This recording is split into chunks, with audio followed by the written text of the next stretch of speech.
চট্টগ্রাম বন্দরের বে টার্মিনালের অবকাঠামো উন্নয়ন সহ ১৬টি প্রকল্প অনুমোদন দিয়েছে জাতীয় অর্থনৈতিক পরিষদের নির্বাহী কমিটি একনেক। প্রকল্পগুলো বাস্তবায়নে মোট ব্যয় ধরা হয়েছে ২৪,২৪৭ কোটি টাকা।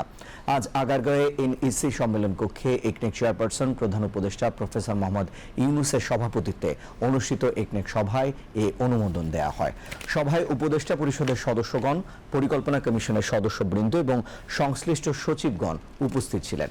অনুমোদিত ১৬টি প্রকল্পের মধ্যে ১৩টি নতুন এবং ৩টি সংশোধিত। চট্টগ্রাম বন্দরে বে টার্মিনাল অবকাঠামো উন্নয়ন প্রকল্প বাস্তবায়নে ব্যয় ধরা হয়েছে ১৩,৫২৫ কোটি টাকা। আজ একনেক সভায় অনুমোদিত উল্লেখযোগ্য অন্য প্রকল্পগুলো হল স্থানীয় সরকার বিভাগের Bangladesh sustainable recovery energy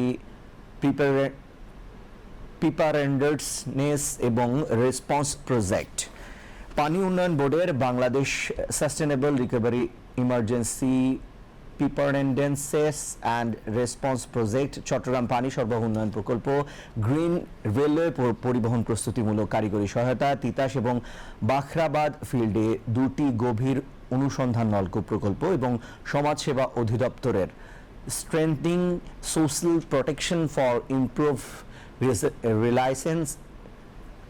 licence evaluations and targeting প্রকল্প। সভা শেষে প্রকল্প উপদেষ্টা ডক্টর ওয়াহিদুদ্দিন মাহমুদ ব্রিফিংয়ে বলেন, চট্টগ্রাম বন্দরের সক্ষমতা বাড়াতে বে টার্মিনাল নির্মাণ প্রকল্পের অনুমোদন দেওয়া হয়েছে।